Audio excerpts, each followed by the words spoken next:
Hey guys, HDV here and welcome to a brand new video. Today we've got quite a few things to go over. Some new Legends EA Switch 2 bundle rumors have popped up. We also have some other rumors to go over about Legends EA and some Switch 2 stuff as well. There's a lot of things to break down, so if you're excited for the video, make sure to drop a like down below. It's trying to hit 500 likes, really helps out. Leave a comment with your thoughts on anything we cover in today's video. Subscribe if you're brand new, ring the notification bell. With all of that out of the way, let's get into the video and I really hope that you enjoy.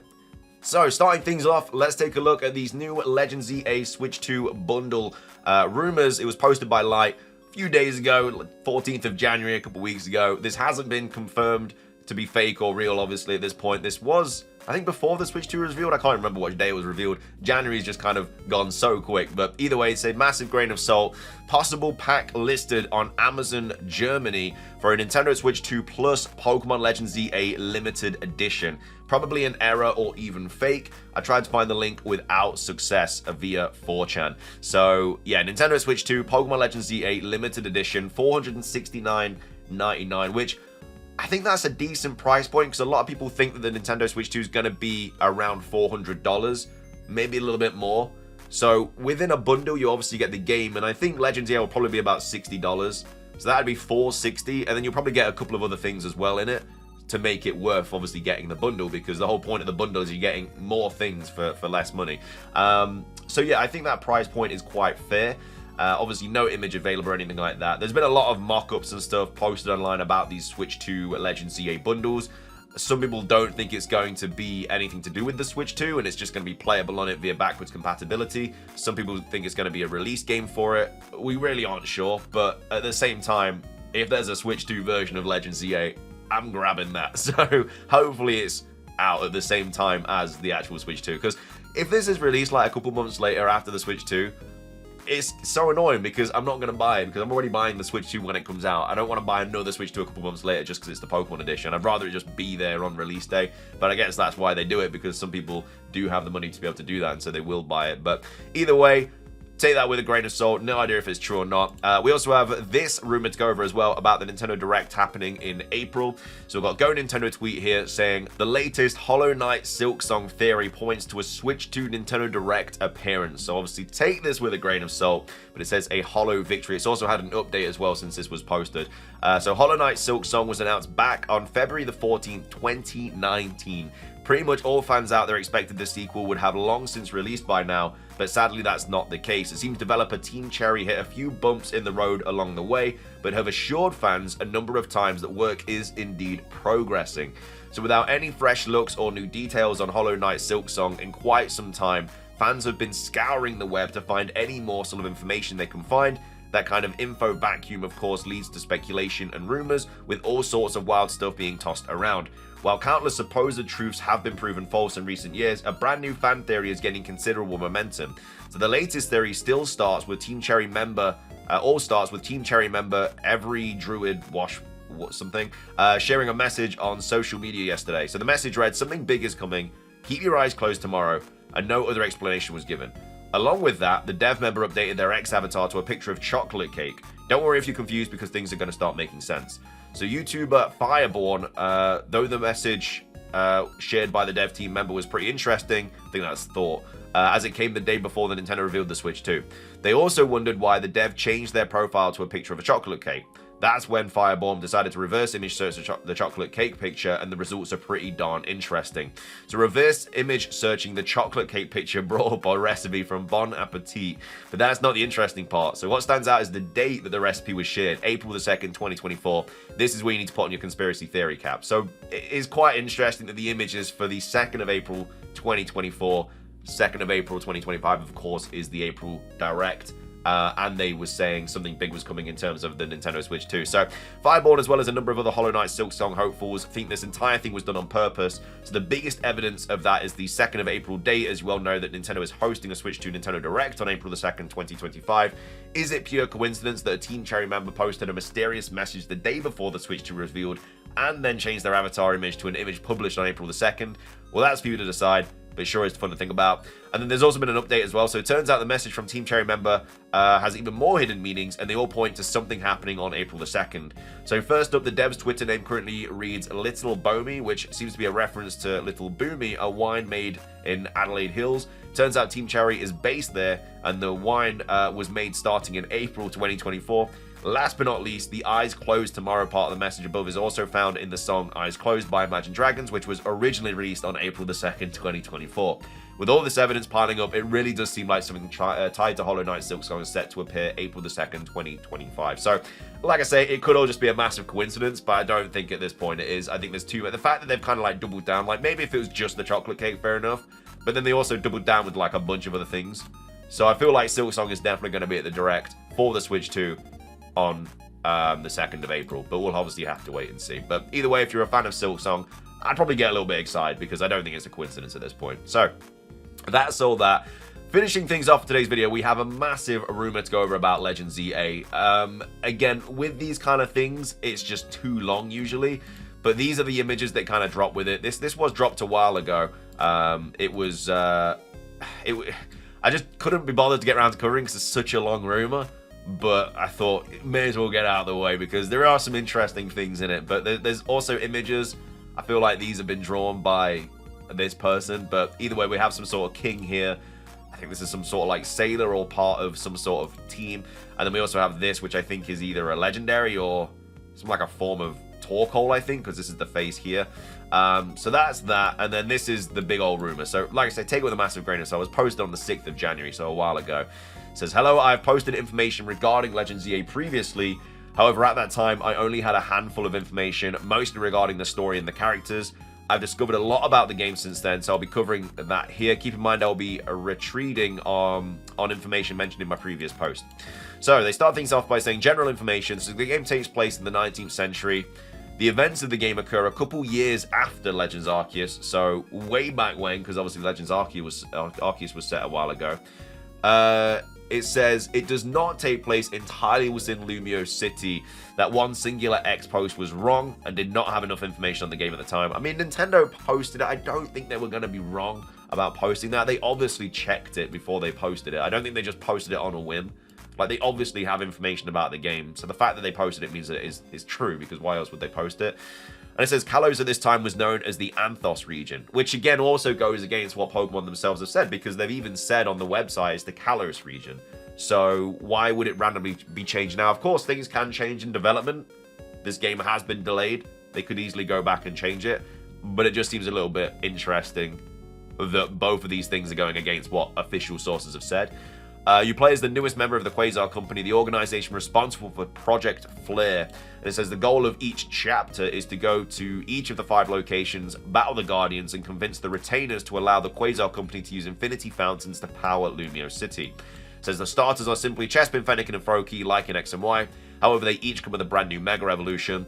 ZA is directed by Kazumasa. And then we have some story gameplay as well. So the story starts off with the discovery of a large amount of Infinity Energy being found in the middle of what was, at the time, a rundown Lumiose City, leading to many people moving there. This energy spot is known as Infinity Fountain, and there are 6 total fountains found throughout Anthos. So obviously, I assume everyone's guarded by a boss. The other 5 fountains have been sacred locations in Anthos, and the 6th one, found in Lumiose City was lost in time until it was uncovered by Pavlos. I assume Pavlos is some sort of main character. Those other fountains are guarded by 5 ancient Pokemon known as the Guardians, so very similar to Legends Arceus with the bosses. These 5 Pokemon were the 5 companions of AZ along with his Floette. So the 5 Guardians were present at the firing of the ultimate weapon, as they all gained immortality along with AZ. The 5 Guardians are Cleavor again, that's just so stupid. Like, if you're going to make a rumor, at least make it a little bit believable. There's no way we're going to have the exact same Guardian as we had in Legends Arceus. Slowking, Heliolisk, Go-Go, and Dragonite. You fight them in their Mega Evolved forms in the game's boss battles. I mean, we do have a Mega Scizor, so I kind of understand why Cleavor would get a Mega Evolution. Especially because, like, Slowking is here as well, and, you know, that needs a Mega Evolution because Slowbro got one. But Cleavor, really? We've already had that in Legends Arceus. So these Guardians all have retainers, so these retainers are part of a clan that work alongside the royal family. The 6th Guardian responsible for protecting the Infinity Fountain in Lumiose City was AZ's Floette, but since it had left to somewhere unknown, it was left unprotected. The discovery of this infinity fountain and the potential of it being able to revolutionize technology of the time leads to Pavlos founding Project Flare with the Quasar Company, beginning the re-urbanization of Lumiose City. And then they say, Project Flare is a project wherein the Quasar Company uses the infinity fountains in order to expand the living space of Lumiose City, but also to keep in mind the existing habitats of the Pokemon living outside the expanding city. It's time to give some flair to the old Lumiose City. And then it says, however, Pavlos' version for the city is so large scale that it would require all 6 infinity fountains in order for Lumiose City to be properly powered. So that's kind of the basic consensus of the game. Like I say, there's so much. The Quasar Company is divided into 3 divisions. So we've got the Ecological Division, so that's for surveying the region. The Industrial Division, led by Sigvold, which is responsible for developing the infrastructure. And then we have the Executive Division, which is head of both divisions. Again, very, very similar to The Division, I think it was called, where you have all these different sections and stuff.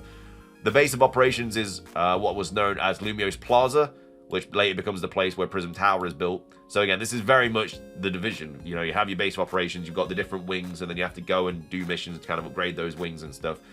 The underground hub eventually becomes Lysander Labs in X and Y. The reason it's underground is because the King of Anthos is against the Quasar Company's tampering with the Infinity Fountains. So in order to hide from their jurisdiction, they built their base underground and undetectable. And then they say, the King, being upset with the Quasar Company's tampering of the Infinity Fountains, will send some of his royal guards to come after the player. Early on in the game, the player comes across a lone Zygarde core, quickly befriends the player and becomes the first Pokemon on the player's team, even before the starter. And then it says, after progressing enough through the game, the player will collect enough Zygarde cells in order to upgrade Zygarde. So it's very, very similar to Koraidon and Miraidon, rideable. Scarlet and Violet mixed with the rival Pokemon from Legends Arceus. Again, I can see it, but also I just think we'll have normal rideable Pokemon just like we had in Legends Arceus. There's brand new forms of Zygarde for running, swimming, climbing, and gliding. These forms are not given designated percentages like the other forms and are not usable in battle. You'll be able to throw Pokeballs while riding any of the Zygarde forms, and there's also a dodging mechanic where Zygarde will dissolve into various cells to avoid enemies. It says the player meets Kaori early on and eventually will acquire the Mega Ring from him along with the course of the Keystone. Some Mega Stones are found through various maps in certain places. Some can only be found in the afternoon and the morning and stuff. Other Mega Stones have to be crafted.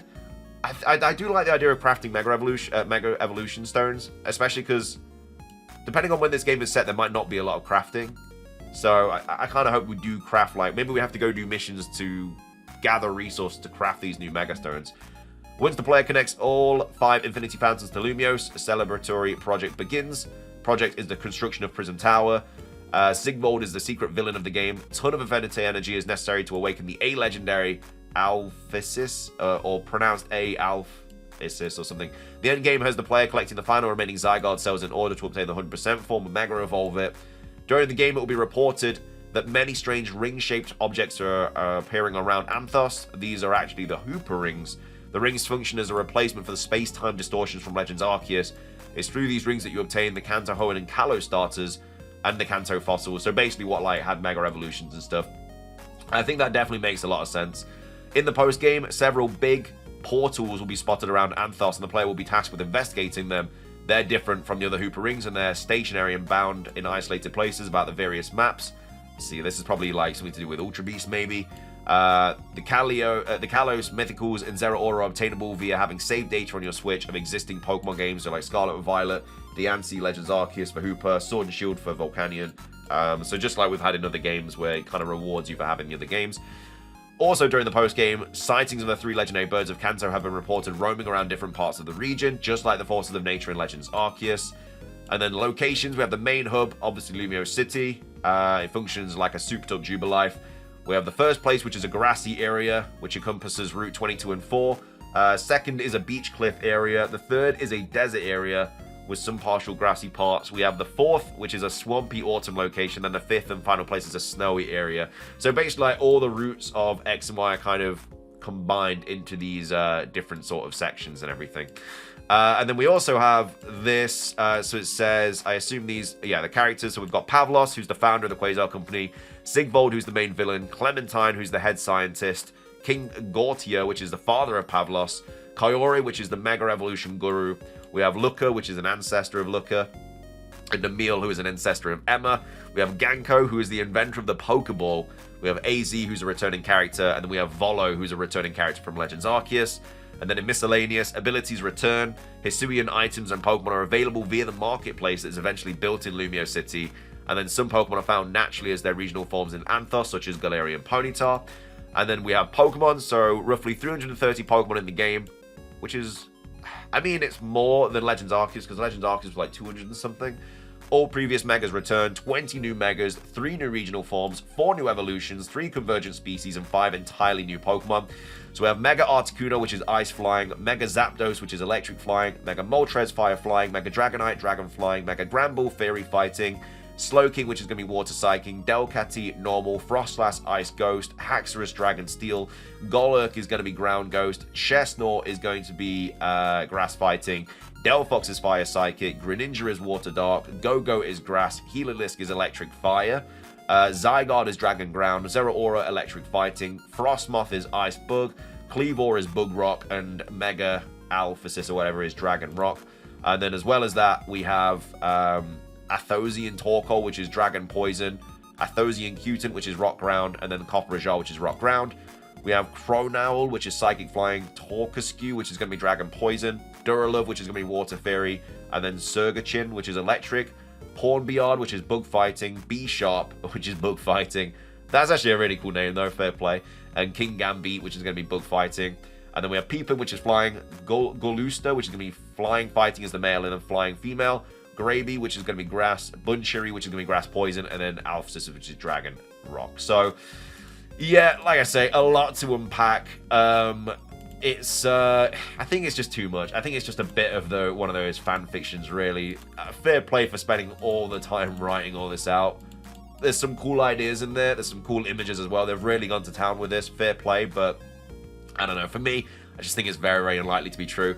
But let me know your thoughts on it. What do you think about that rumor? Would you like it to be true? And then what are your thoughts on this Nintendo Switch 2 stuff for Silksong? And then also, what are your thoughts on this potential Switch 2 bundle for Legends ZA? But anyway, thank you for watching. If you enjoyed, drop a like. Let's try and hit 500. Really helps out. Leave a comment with your thoughts on everything we've covered. Subscribe if you're brand new. Ring the notification bell. It's everything from me. Have a fantastic rest of your day. And until next time, peace.